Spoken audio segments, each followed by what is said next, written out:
accurate. Well, they love a good story. They don't just love a good story. They love a narrative, and they're willing to ignore facts to push that narrative. That's what scares me. What scares me is, I think there are objective journalists that work for the Washington Post and the New York Times, and there's real solid journalists out there. But I don't necessarily know if you're getting all the information. I think it's safe to say that you're not sure. Some fuckery is afoot. I mean, the New York Times just now is admitting that the Hunter Biden laptop is real.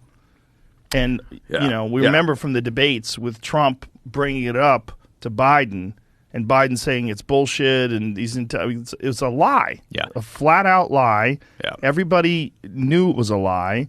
The New York Post had that story that was banned from Twitter, which was just outright crazy, that one of the oldest newspapers in the country.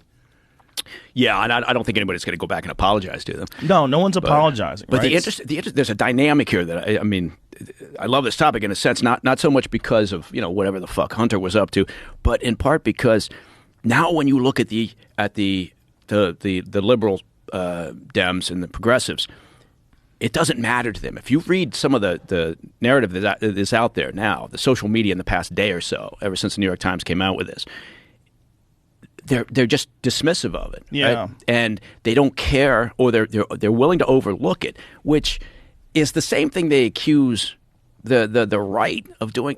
Both sides, we've talked about this before, but both sides are just so fucked up. Both sides are so fucking crazy. God. They're both so crazy. Yeah, it's which does leave you with the question of, well, where do we go with that?